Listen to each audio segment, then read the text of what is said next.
But one thing I've found in people that are very high self-actualized, as Abraham Maslow would say, and this means people in the legal profession, because these are highly intelligent people doing highly intelligent work, they don't always show themselves the empathy. Hmm. They will push themselves to do the extra hours and to dig in and do the extra work.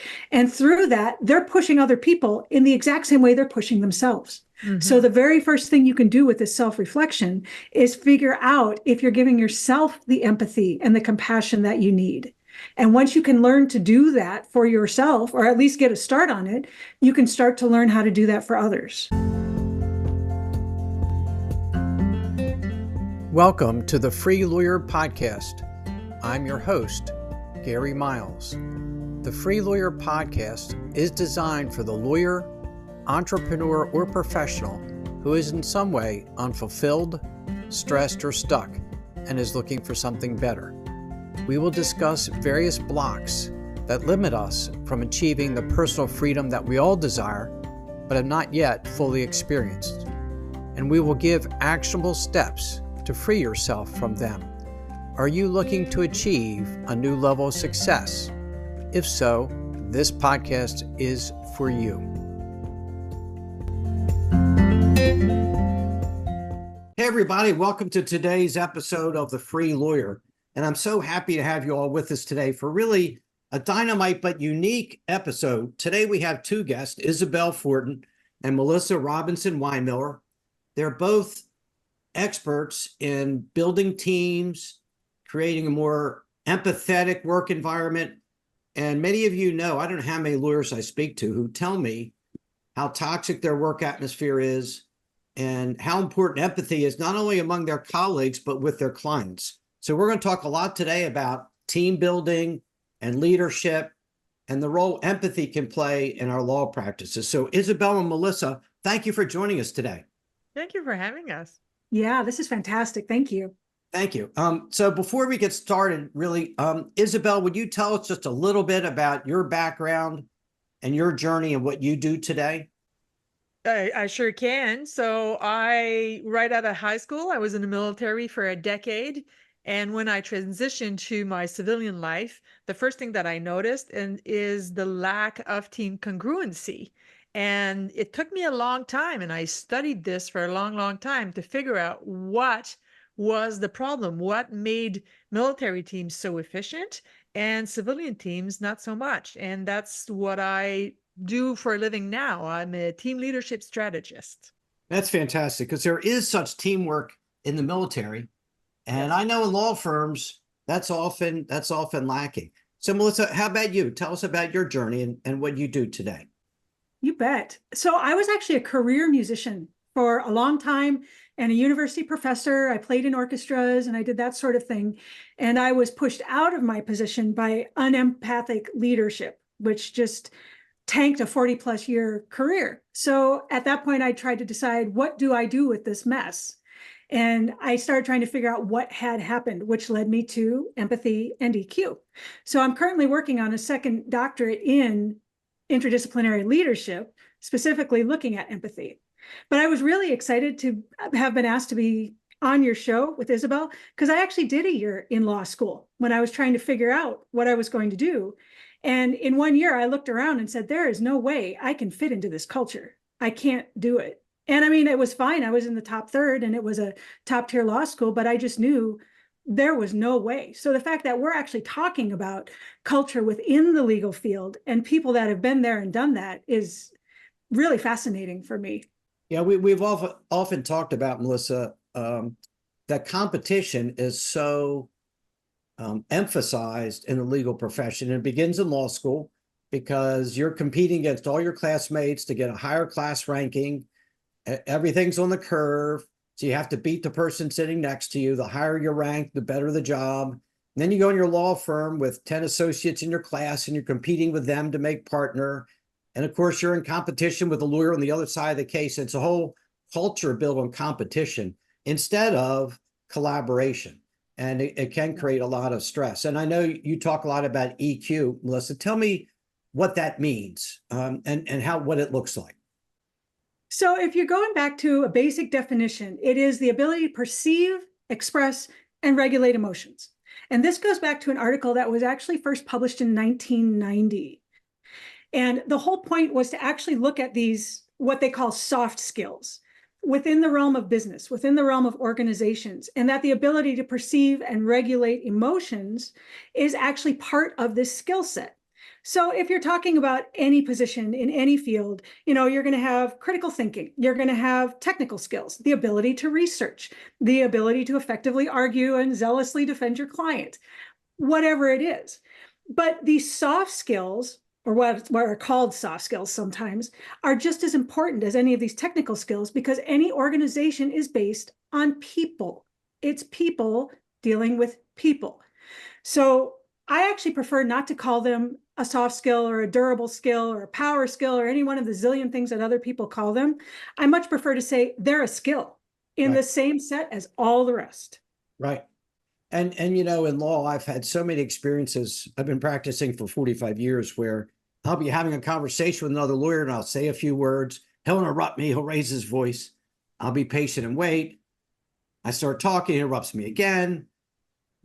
Jack, when you're finished, can I express myself? Yes, please do. I want to hear what you have to say. And he interrupts me again. And it's not a skill of regulating our emotions and our communications that happens so much. Isabelle, your background was in the military, and I've not been in the military. I live near what was Fort Bragg and now Fort Liberty. I'm friends with a lot of folks who are. And my impression is if you're in the military and the captain gives you an order and you don't like it, you don't get pissed off and scream at him. That probably doesn't happen. So there it's very regulated. But how does it transition into business and into law, that same skill of having a sense of teamwork? Well, the military is extremely command and control. And from when I was in the military, I think it's shifting a little bit now, but it's still the go-to leadership style. However, what the military does extremely naturally is that they hone into the individual strength of each team member, and that's what makes them so effective and efficient, because they don't have time to waste, and it's not about ego.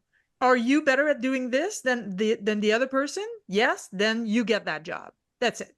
So they don't negotiate with ego. And I think that that's the main difference between any other sector, whether it's legal or engineering or whatever. It's because there's a little bit more room for ego in the private sector. And I can tell you, law is filled with people with big egos. And when we talk about empathy and ego seem to not quite be antonyms, but the other side of the ledger, aren't they, Melissa? Yeah, very much so. I mean, by definition, because the whole point of empathy is that you can feel what another person is feeling. And that doesn't mean you're taking responsibility for it and you're not going to fix it, but you can understand where they're coming from. So as soon as you have ego, the only thing you're thinking about is yourself. So there's no way you're going to be able to think about anybody else. So absolutely, by definition, the two are counterintuitive. How can the concept of empathy create better leadership in the legal profession with all the stresses that are involved in that? Oh man, yes. And it's a very high stress environment. So the idea of empathy within leadership, it isn't that you're using empathy as a standalone thing. Rather, you're using empathy to be able to tap into emotional intelligence. Because until I understand what you need or where you're coming from, I have no idea to know which emotional intelligence skills to pull out of my tool bag. So as a leader, if I can connect with you as a human being and say, okay, I understand why this is happening. I understand how this is happening. And I know how I can relate to you as a human being. Immediately, you're getting rid of things like the high employee turnover. So I did a little bit of research because it's just what I do. And Isabelle will laugh at me for this, but she expects it from me by now, that they estimate 26% of lawyers will leave the field within a year. So that means if you have 4 people, one of those 4 is going to leave. Not only that, but the numbers said that it costs $2.3 million to replace a lawyer. So by actually tapping into people and understanding these emotional skills and these relational skills, if nothing else, you're able to build a certain amount of solidarity within this field, because no one's going to understand who you are and what you're going through more than the people who are in your office doing what you do. Spouses can't always understand. Even other people in the legal profession aren't going to understand. But for those that are in that office, going through what they're having to deal with day in and day out, those kind of emotional connections are paramount. Those were some great thoughts, Melissa. What do you think, Isabelle, about how we can improve leadership in law firms? Well, my specialty is performance. That's my specialty. That's what I help leaders, is to get the best out of each team member. And the way that you do that is by tapping into each individual's strength and not tapping on them for their weaknesses. And the best way to get that done, in my experience, is by doing a fantastic personal assessment it's not a personality test. It is about discovering what are the cognitive and behavioral preferences of each team member. And when you do that, then it is much easier to adapt your language, adapt your leadership style to the individuals. So that way, empathy and understanding and seeing the person as a human being first just becomes this much easier. And then managing them is just a piece of cake, You know, because we were talking about dessert. yeah, that's an interesting thought, Isabelle, because, and Melissa, you may have seen this with law school. You get into law school based on your LSAT scores, nothing else. They don't care who you are, what you've done, what you like, what your service has been, what your score in the LSAT. And you get a job and it's almost the same thing. Where's your class rank? Were you in law review? They don't really care who you are as a human being and what your personality is like. And I had a family lawyer on recently, and that person's thought was entirely different. I'm looking for someone with empathy who has the kind of skills that they can handle the stress and the emotion of family law, and someone who will fit in with our culture. And I thought, that's brilliant. Why don't we all do that? Yes. But too often we don't look at that. We look at a resume. Those things aren't on the resume, are they? What the personality is like, what their goals are, what their desires are. And yet it seems like sometimes employers don't look at those things often enough. That's very true. Yes. And interestingly, I was looking at a different article where they were talking about the male, go ahead and laugh, Izzy, it's okay. The male-female dichotomy within the law profession, and how currently it's more female at 56%. And that more females leave because of what they called stress drink leave. So in order to be able to deal with what's going on in the profession, they're stressed out more often than not, also because of what they're juggling at home with family. They get into risky and hazardous drinking habits, and then they leave the profession. So, you know, these are exactly the things that aren't going to show up on a resume. And it's also the things that aren't going to show up on a job description. You're going to be pushed. You're going to have to overcommit. You're going to have to do too much. You're going to have to deal with the bottom line. You're going to have to do it mostly by yourself. And then at the end of the day, you're going to be judged on a score. Right. And you're sadly correct that more women seem to be leaving the legal profession, or some are leaving to set up their own firms. I've had several of them as guests on here because they want to create a firm with a different culture. And there was an ABA study about the prevalence of substance abuse and depression in the legal profession that is higher than any, I believe. But the more recent study that shows it's even worse for the women, that more women are suffering from addictive behaviors than men. So it's a real problem. And I think a lot of it comes down to leadership and the culture within the law firm. It doesn't need to be as brutal as it is. What leadership styles do you both think are best suited to make the legal profession a better place to work, but also to be more productive and have better employee retention? Go ahead, Izzy. Well, for me, it is all about tapping into the individual strength, because being a leader is putting a puzzle together. That's what it is. And most of them are trying to put a puzzle and the picture is face down and they don't see because they don't have the tools. They don't know what are the deep motivations of each and every single individual on their team. What motivates them? What drives them? What makes them engage or disengage from their job? And we all have seen the stats about employee engagements, right? Because the new thing is silent quitting now.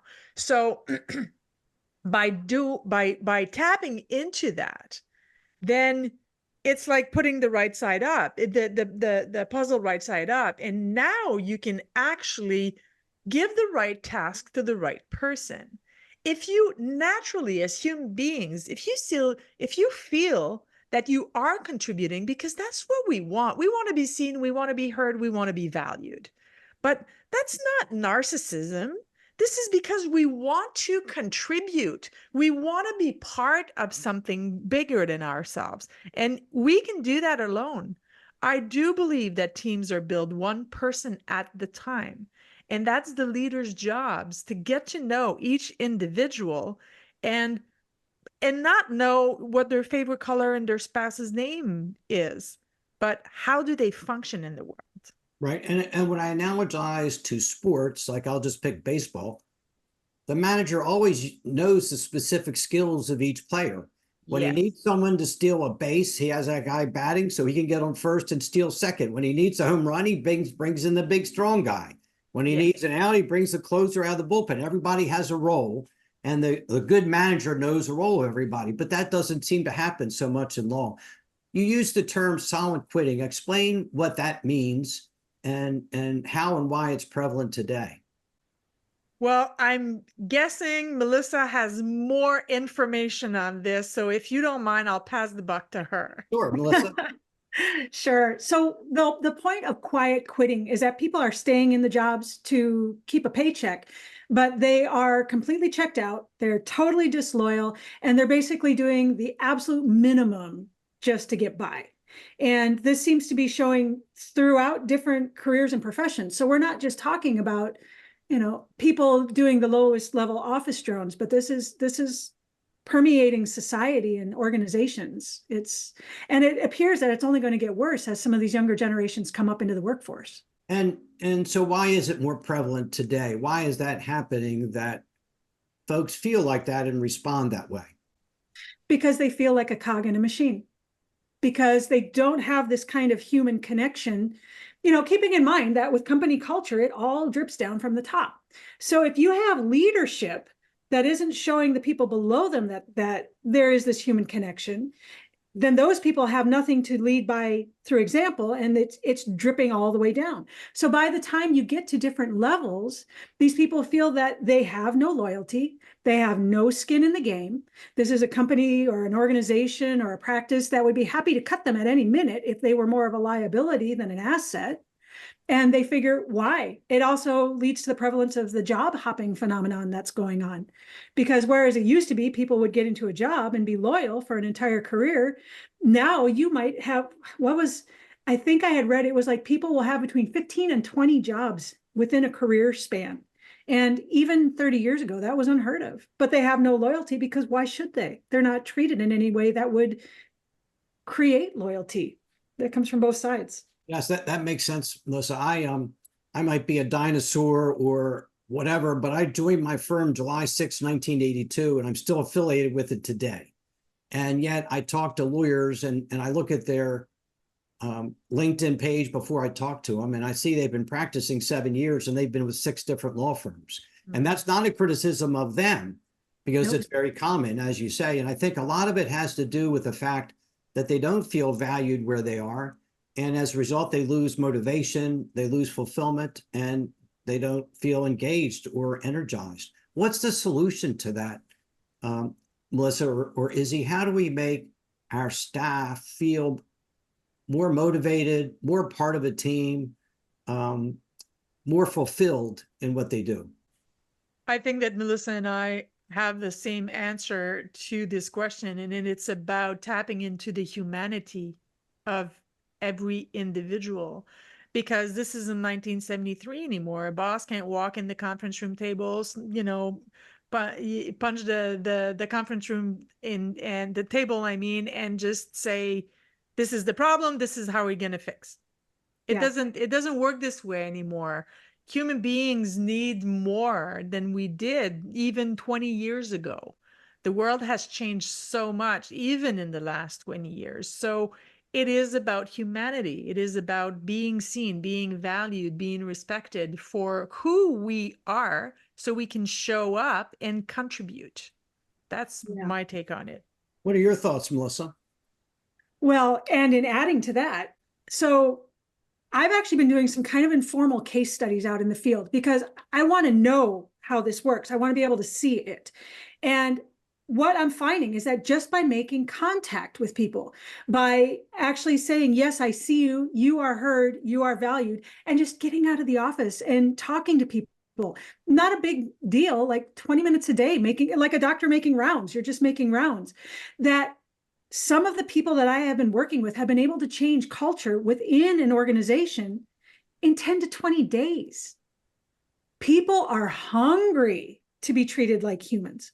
Yeah. And I think this goes across the professions. I deal a lot with healthcare professionals, and I know lawyers in healthcare, someone's yelling at their radio, but but they are professional fields where you do have to invest a lot in the people doing it.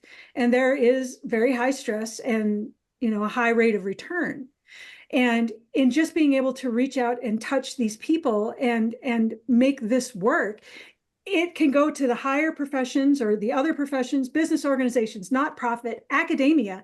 It's across the board because we're all people. Right. Right. I talk to a lot of lawyers and they're full of fear.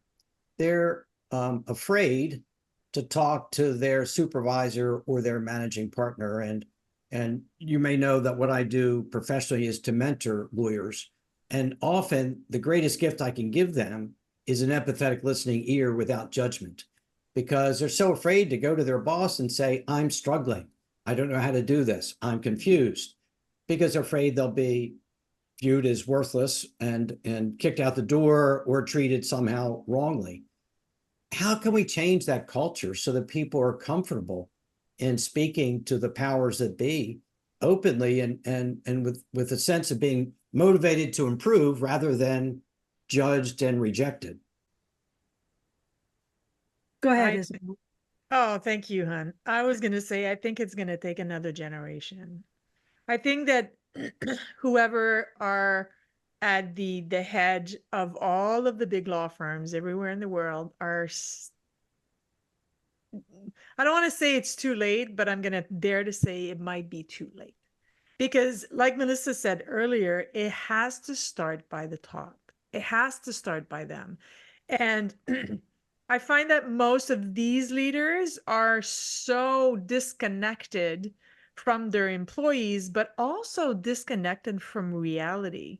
I use that example often. If the CEO of a big corporation making millions and millions and millions of dollars a year has no idea how much a gallon of water costs, milk, costs, then they have no idea what's a living wage. So they're so disconnected in their ivory tower that they don't know what it looks like anymore to be human.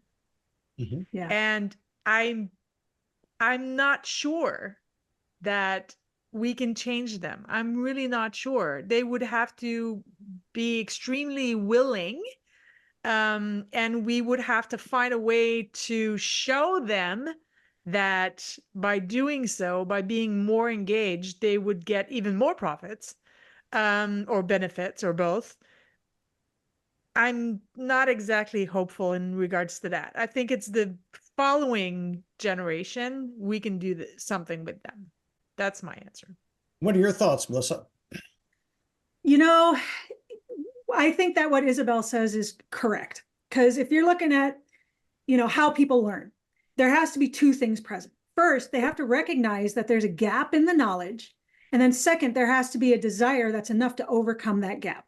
And for those in leadership positions that are very happy doing what they're doing where they're at, they may not recognize that a gap is present, and they may not have the desire to change it because they're getting the outcomes that they want. So I think it's possible if those two things are present, but I think making sure those two things are present is very, very, very difficult. So I think some of what you all are referring to, or what might be referred to as the really big law firms. But say I had a law firm of 6 or 8 attorneys and 4 or 5 support staff, and I'm listening to you today saying, I don't want the old model. I want to have a place where people enjoy being part of my team. I want to build a law firm where people are happy and successful and like coming to work here. What steps can someone who runs either a law firm or even a team in a law firm, what steps can they take to bring more empathy and better leadership to their team? The first and main thing is just human contact. So like I was saying with the case studies that I'm running, the biggest thing is just being out and being present, being available. And again, that doesn't mean you're taking responsibility for what else is going on. You're not jumping in to fix it. But if someone is saying, like you had said, I'm struggling, I'm confused, they're not afraid to be able to say, I need help. And the person in the leadership position can say, yes, I can help you with this, or I can't really help you with this, but I can support you while you figure it out. Or let me find you a mentor who can help you with this, because if you get this problem figured out, you're going to be even more productive for my company. You're going to show greater innovation. You're going to be able to give greater profit, and the cycle continues. Is it helpful to have regular scheduled meetings, one-on-ones with your staff to see how they're doing, see how you can be of support? In my experience, it's better to be extremely informal, because when we still have that mentality, when people are being pulled aside by the boss, or invited in the boss's office, they're guarded. However, if the boss goes to the employee and say, hey, how you doing, how was your weekend, and just start showing human interest, and not only ask questions, Gary, but actually care about the answer and remember the answer, that so-and-so started salsa dancing and the other person is getting married in 4 months, and actually caring about what they have to share. Well, I think that it starts with that.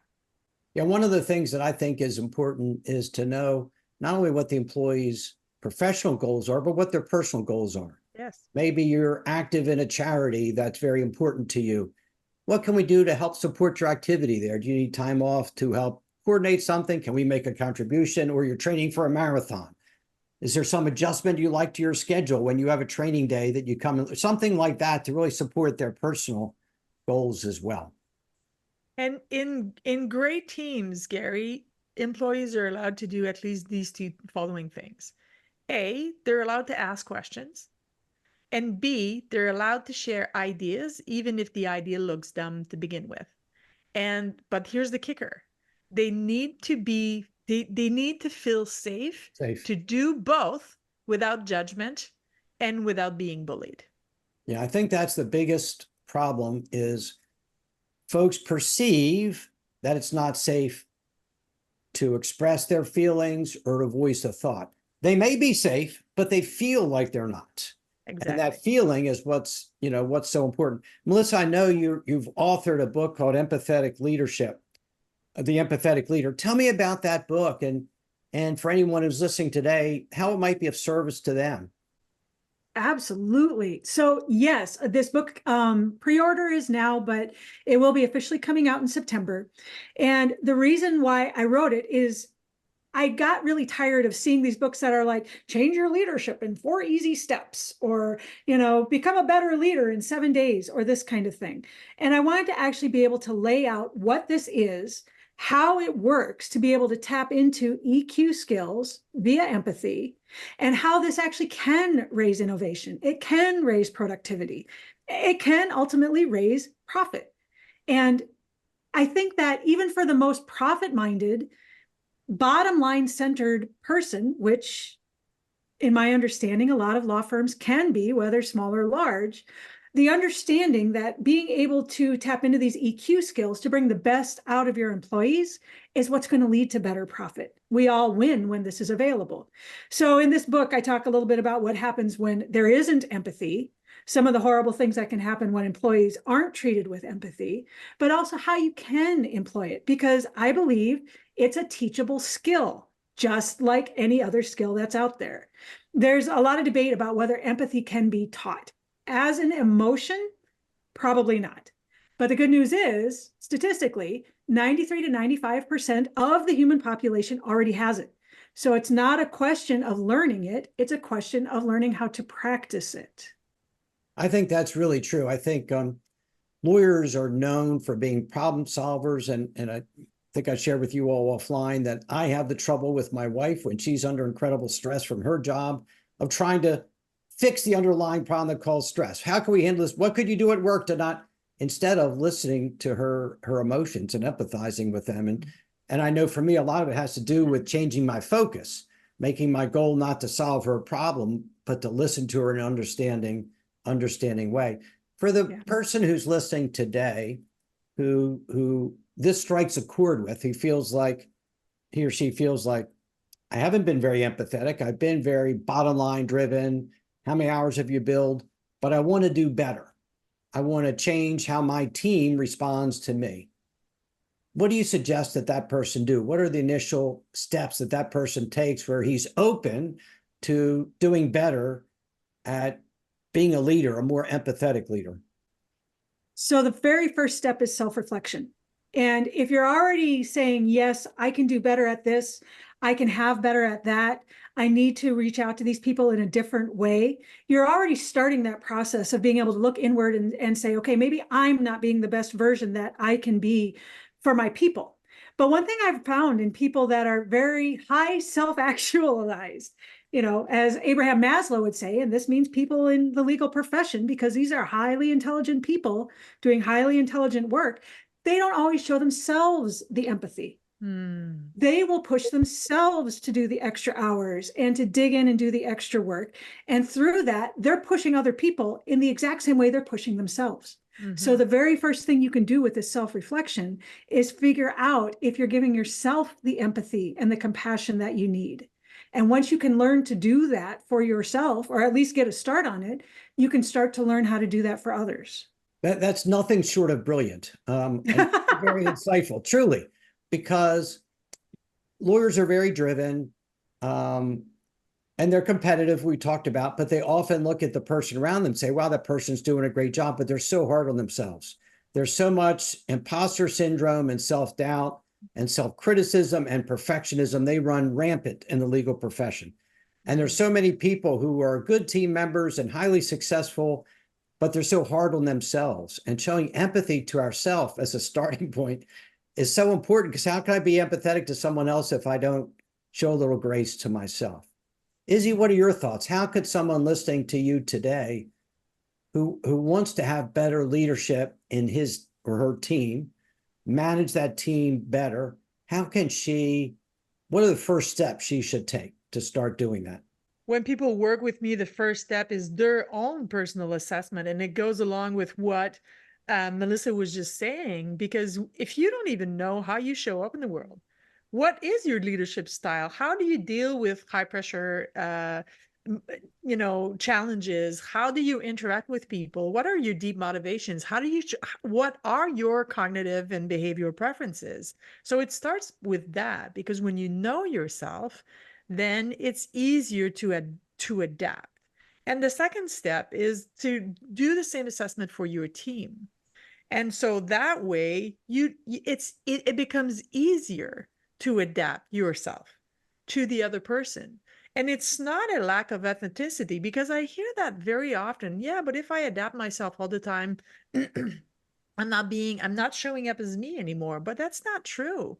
It is showing up as you. It is adapting to what the other person, how that other person, functions in the world. And the best way that I found to explain that, Gary, is if I go to Italy And if I go in a very small village in Italy where nobody speaks French or English because I'm French, my mother tongue is French, and they only speak Italian, I might have a hard time getting my message across. However, if I learn a little bit of Italian, so if I adapt my language to the country I'm in, well, then I get what I want because I can ask. And it's the same thing with these assessment. It's showing you how to adapt yourself so that you can speak the language of the other person.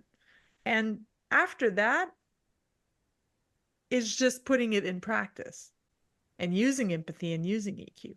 That's a really great analogy. And a lot of this, it sounds like it'd be a nicer world, a nicer place if we were empathetic leaders. But in addition to that, can it help with such things as productivity, profitability, employee retention? And if so, how? Melissa? Oh, totally, without a doubt. Absolutely, unequivocally, yes. So if you actually have people that have buy-in and you have the executive sponsorship, which is, change management, but the whole point is that they buy into it enough that they show up and they show out with what they're doing, and everybody below sees this, now you've got employee buy-in. Now you've got loyalty. Your productivity is going to go up because people aren't just going to show up and go through the motions. They're going to do the best they can do. And they're going to do it because they want to contribute to this greater thing. You're going to have greater innovation because people aren't going to be afraid to ask questions. They're not going to be afraid to come forward and say, well, I had this thought. And when you have innovation as a group, it's always better than if there's a single person. And the profit goes through the roof, if only because we're not spending $2.3 million for every lawyer we lose. It isn't just the bottom line, it's everything that contributes to that bottom line. So let me ask you a question from kind of the other end. So if I'm a lawyer working in a law firm where there's not this empathetic, skilled leadership, and I feel like I'm afraid to be outspoken in some of my concerns or voice ideas for improvement, what should I do? Well, you may not like the answer, but my answer is leave.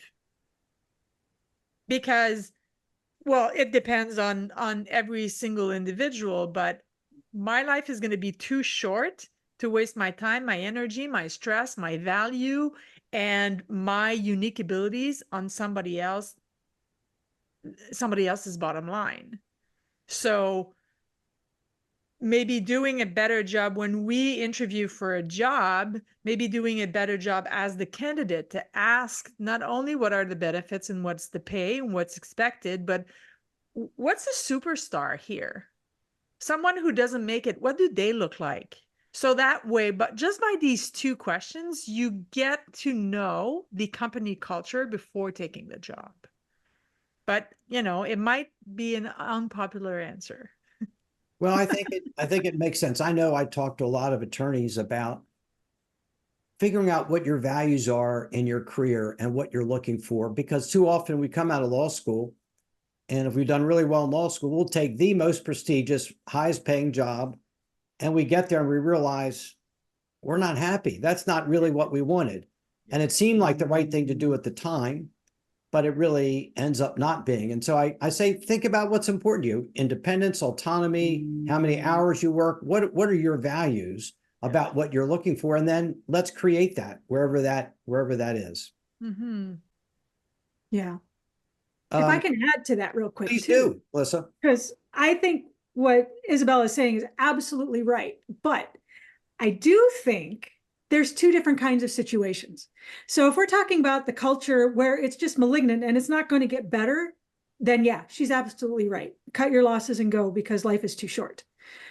But if we're talking about a culture where it's more cluelessness than maliciousness, and this does happen, you get leaders in leadership positions that got there because they were very, very good technically at what they do, but they just don't know how to lead, which is a completely different set of skills. So if you're talking about that kind of situation where maybe they're relying on command and control and hard nose and you got to do this and, pounding on the table, is it because they're that kind of person, or is it because that's all they know? Because you can manage up to a certain degree if people are willing to learn. But you got to know which culture is which, because they are really, really different and have really different outcomes. Yeah, well said. I think learning leadership skills is really important. We're not taught that in law school. You went to law school, Melissa, you know that. There's nothing there that teaches us how to be a good leader. And Yeah. And sometimes people are tapped into being the leaders of law firms because they won the last case or they brought in the best client, which isn't in any way a reflection that they'd make a good leader, and they may not know how to be a good leader. So being open to learning is very, very important. Boy, I thank you so much for being with us today. Izzy, for those who like to learn more about you and how you can help them create better leadership in their firm, how can they best find you? the best way is through LinkedIn. My name is Isabelle Fortin. And the second best way is by email. And the email address is izzy@izzyfortin.com. Thank you, Izzy. And Melissa, two questions for you.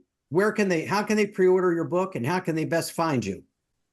Absolutely. So the pre-order for my book right now is at Stan Store. So that's STAN_empathic leader. And if for some reason they can't find that, you can catch me at my website, which is EQ via empathy. So that's EQ V as in Victor, IA empathy.com. And there is a link there for pre-order. And I'm always available on LinkedIn. So Melissa Robinson-Winemiller. And as far as I know, I think I'm the only one. Izzy, Melissa, thank you very much. I think you brought a real nice perspective to leadership in law firms and how to create a better, more empathetic culture. I thank you both for joining me here today. Thank you for having us. Yeah, thank you so much. And for all of our listeners, thank you for joining us today. And as always, please be well, be safe, and be free. Thank you so much for listening to today's episode of the Free Lawyer Podcast. Wherever you are listening, if you enjoyed what I shared, please leave me a rating and review. I would appreciate hearing more about what you like best and what topics you might like me to cover in future episodes.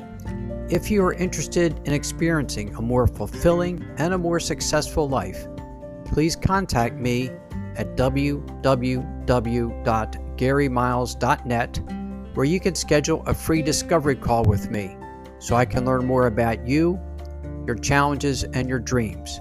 I appreciate each and every one of you, and have a great rest of your day. Thanks to all of you for your support.